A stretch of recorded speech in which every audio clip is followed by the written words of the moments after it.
Tonight on Marketplace, supermarket chicken under the microscope.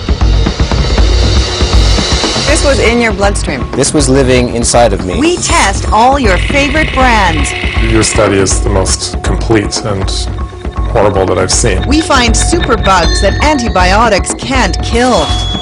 I've looked at the list of antibiotics. 11 of them don't work on you. No. Could what we're eating spell the end of antibiotics? We've got a safe, nutritious product. But do you need to use the key frontline antibiotics? The antibiotics used for pregnant women and for children?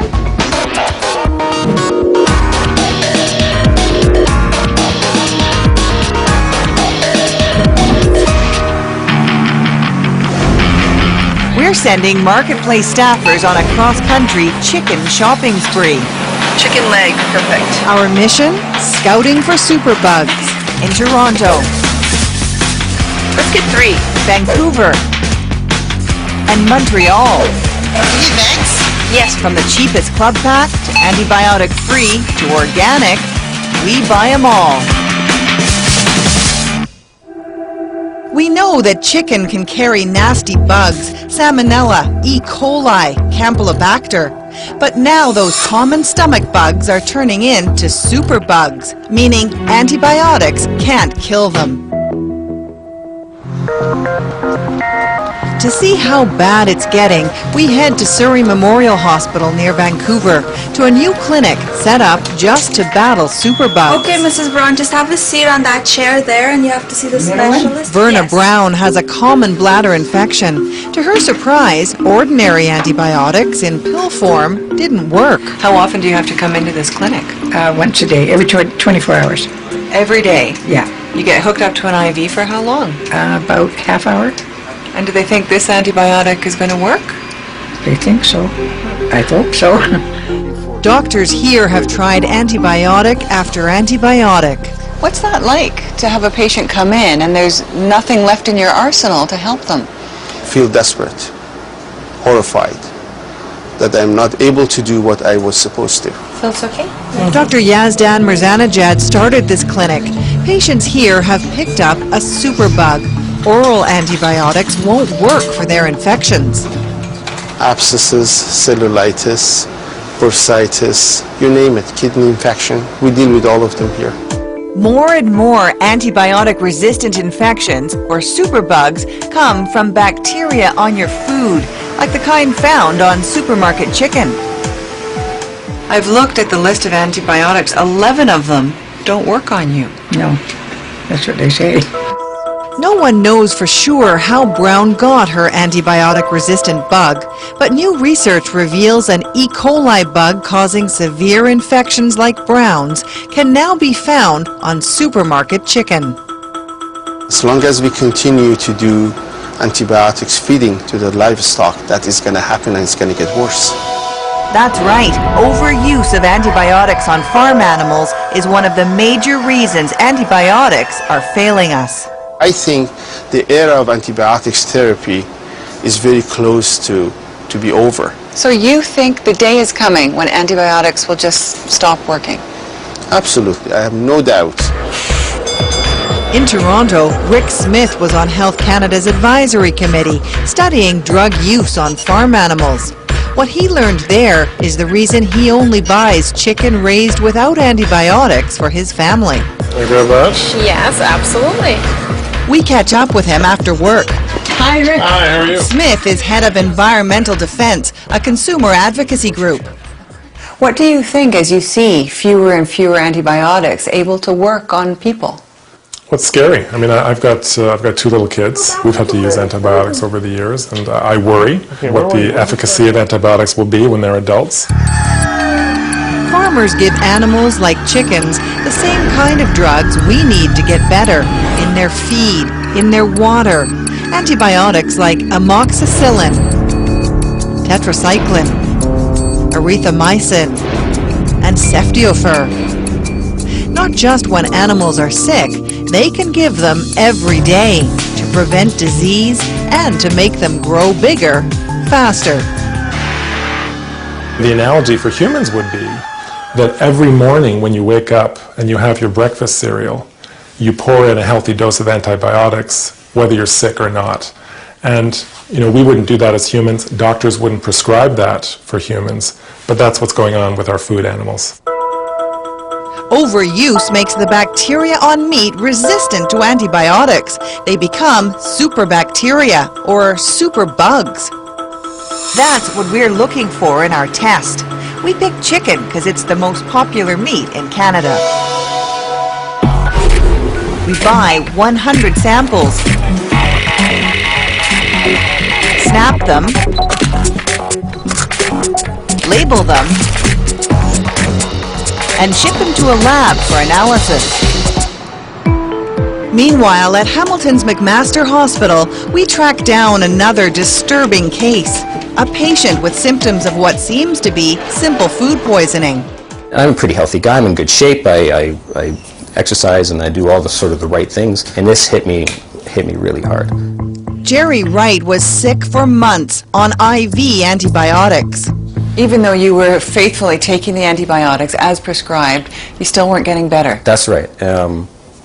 I guess about 24 hours after I was at the hospital, they called me up to tell me, oh, guess what, that you have salmonella growing in your bloodstream, and this is why you're so sick. How serious is that?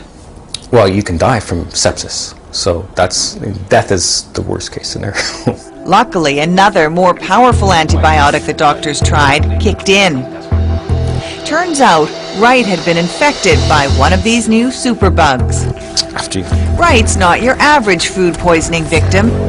Grab one of these? Yes. He's also head of infectious disease research at McMaster University. This was in your bloodstream. This was living inside of me, yes. Wright says drug companies aren't making new antibiotics because they take years to develop and aren't the money makers other drugs can be. It's the bugs against the drugs, and the bugs are winning.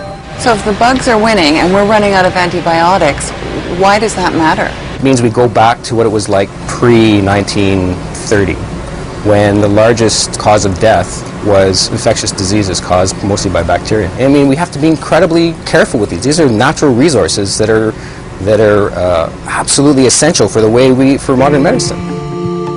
And the European Union agrees.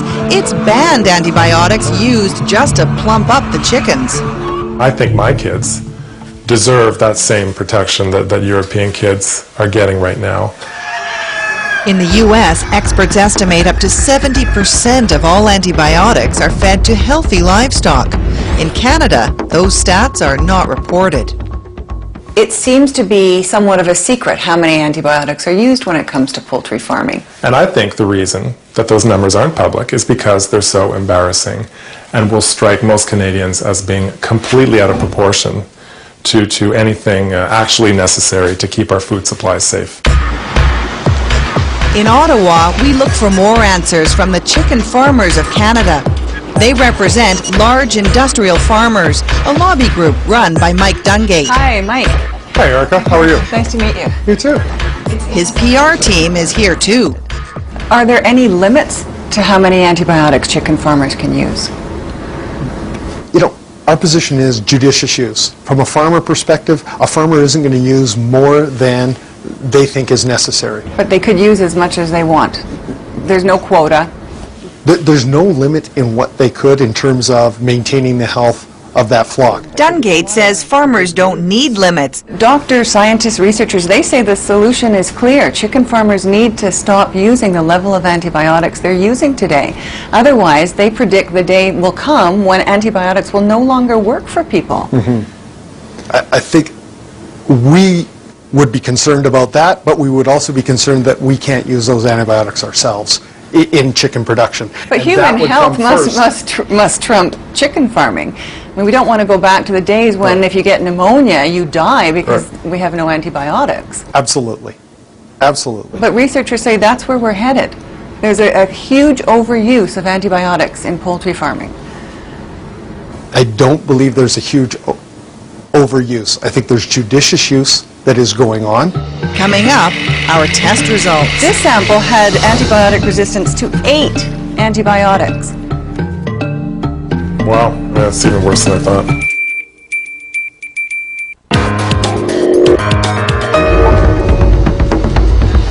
We're testing supermarket chicken for superbugs.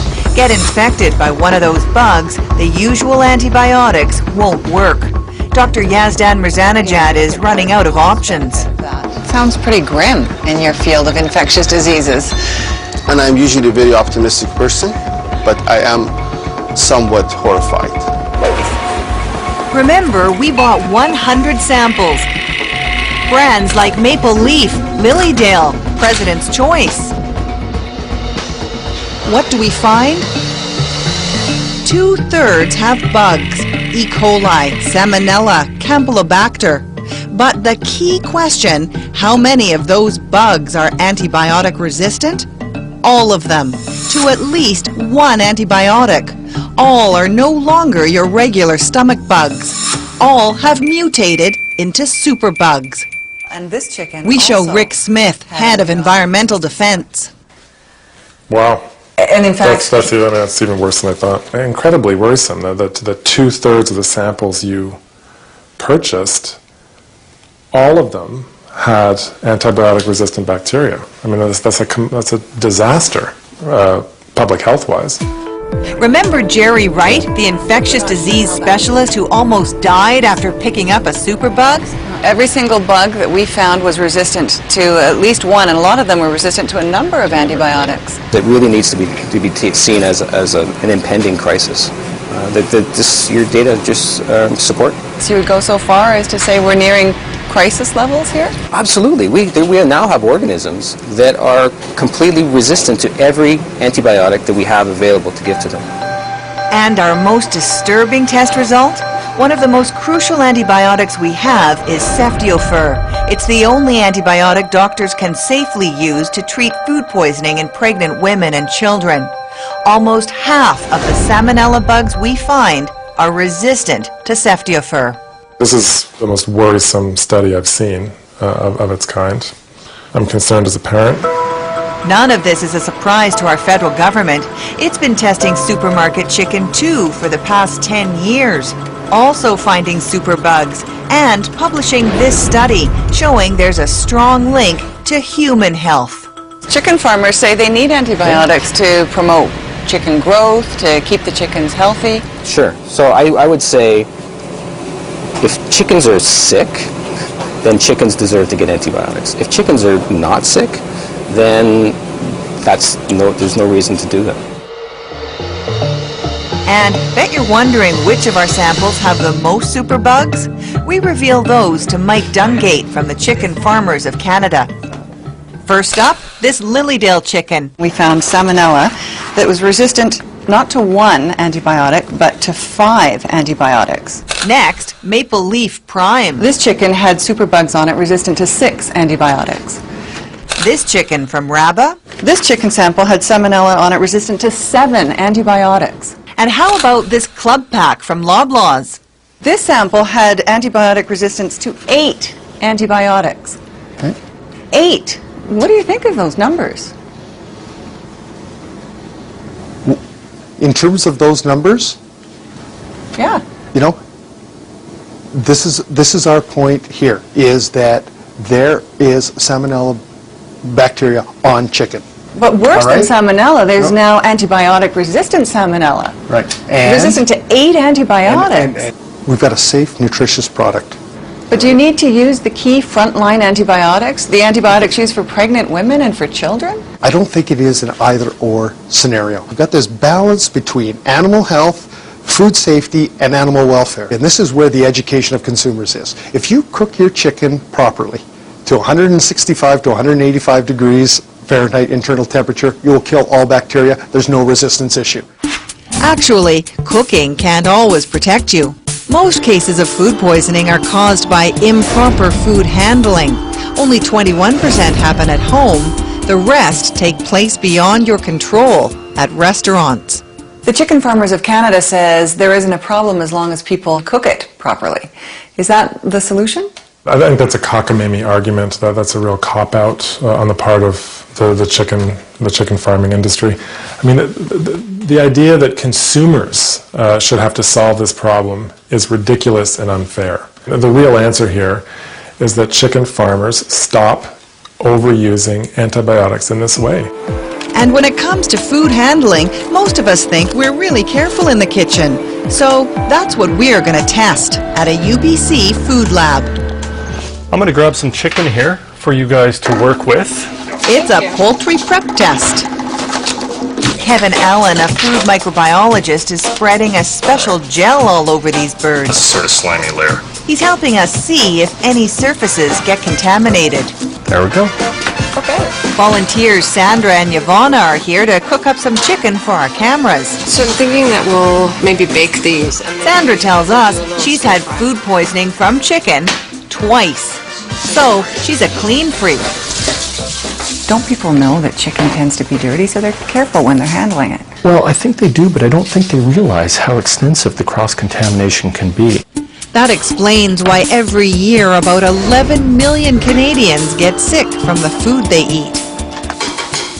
So Sandra actually just got back from going in and out of the refrigerator, and I suspect that we'll see that contamination is actually transferred from the chicken. After an hour of cooking and cleaning, it's time to turn off the lights. That special gel glows in the dark. First, Alan checks the frying pan. It's actually quite intense. Scared to touch it now. Never would have thought they would actually get into the groove. Ever notice how most of us don't wash the handle as well as the pan? How about the bowl? Oh, how long could that survive? Sometimes a period of months is possible for salmonella. Months? That could survive on that. Check out this tea towel. A lot of transfer from the poultry.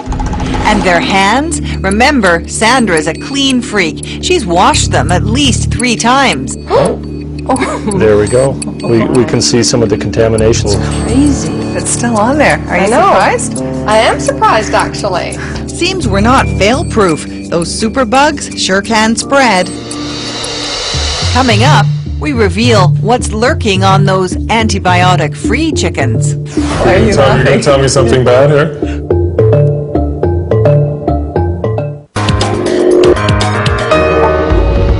We're testing supermarket chicken, looking for superbugs that can make antibiotics fail. We're about to reveal what's on that pricey poultry raised without antibiotics, the only kind Rick Smith buys. Chicken President's Choice, you're familiar with their Free From brand? Yes. Why are you laughing? You're going to tell me something bad here? We found antibiotic resistance, even on the antibiotic-free chicken. Wow, really? In fact, we found some chicken that was resistant to as many as 5 antibiotics, even though it was supposedly raised antibiotic-free. That's a serious downer.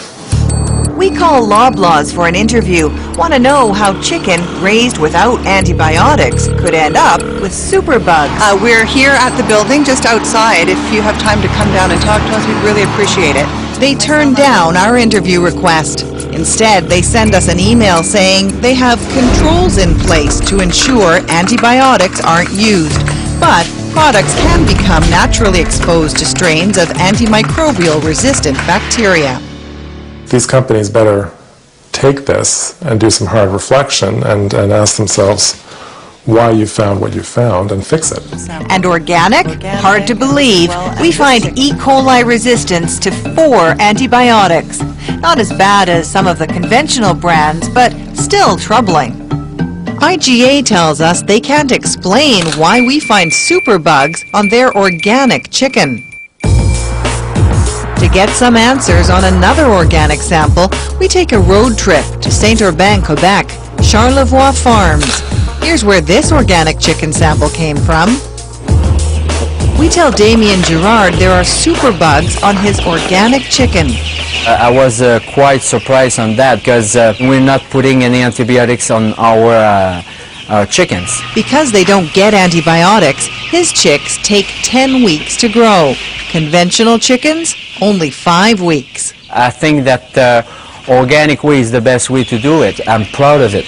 And get this, how he thinks antibiotic-resistant bugs can end up on organic chicken. We're buying conventional chicks because we don't have any organic chicks on the market. So we're buying conventional chicks that have some antibiotics on the eggs. Maybe the resistance are beginning in the eggs. I don't know. Who knew? Some organic chicken comes from eggs that get injected with antibiotics at the hatchery. Gerard also thinks they could pick up bugs from other poultry at the slaughterhouse. It's a mystery, but Gerard is committed to solving it. We have to show to the customer that we're doing our best. If there's some problems, we have to correct it. So, what's the federal government have to say about all this? We call Health Canada for an interview. It's Erica Johnson, wondering if we could talk to someone. Surprisingly, they turned down our request to talk on camera. They'll only reply to emails. As for the chicken farmers of Canada, they tell us they're working on the problem. How much more data do you need? We are working on trying to figure out how we can safely reduce the use of antibiotics the best way we can. We're committed to it. We'll be checking up on that promise. Meanwhile, it's dinner time at Rick Smith's house. On the menu, spaghetti with chicken sauce. What kind of chicken will you be cooking up for dinner tonight? Well, I'm going to be going with the antibiotic-free chicken. How is it, Zach? Around here, it's important that people shop differently. Whenever you buy chicken, people antibiotic-positive the things need. But all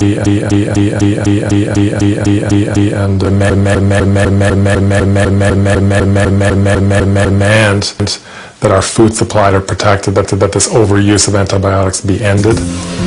a message he hopes finally changes the way most chickens in Canada are raised.